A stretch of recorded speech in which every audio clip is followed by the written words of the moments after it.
Okay, I know. I sound like a broken record at this point. Halo developer is scared of guns, but he's not scared of Halo's guns. I mean, everybody's talked about it. I've talked about it, and I've even been blocked by the poor guy.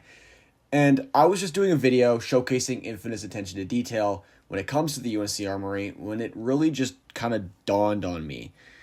This guy, the PJ Skittles, the guy that everybody does not like and still somehow has a job at 343 Industries, now Halo Studios, is fucking rich.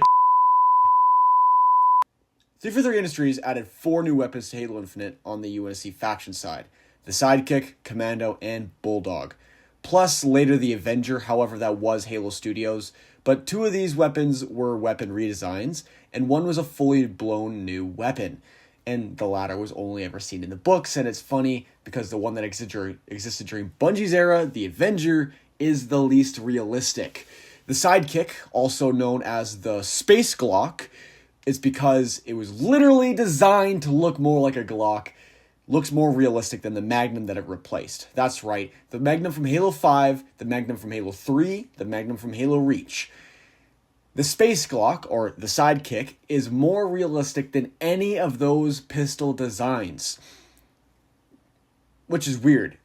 I mean, if you're kind of scared about guns, you'd kind of want them to be as far from realistic as possible, right? Well, okay, that's just maybe I'm onto something, maybe I'm not.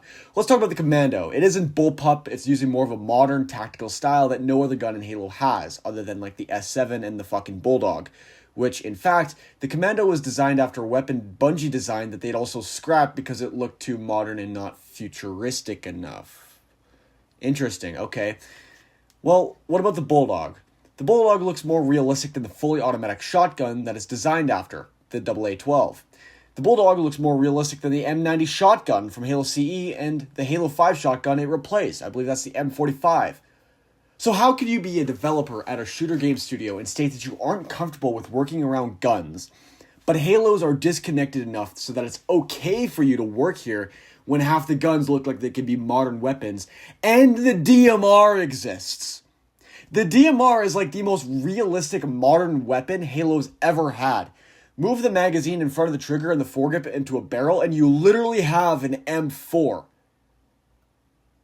Now, it's just because this guy has been fearmongered into thinking guns are scary, because it's so often in America where some kid gets his hands on an M4 or onto a rifle or a homemade rifle and uses it to do despicable acts.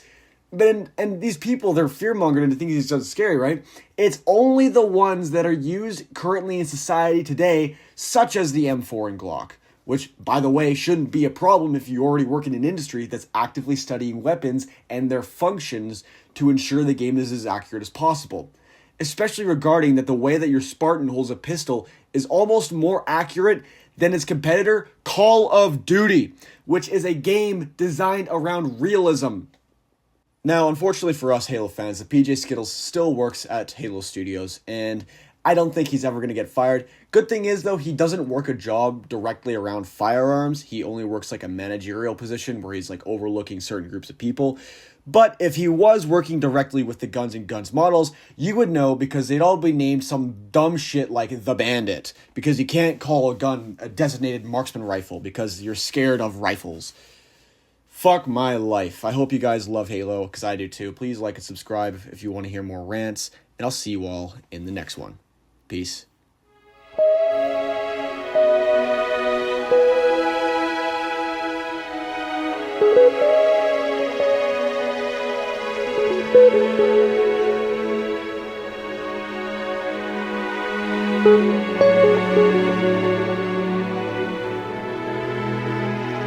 Thank you.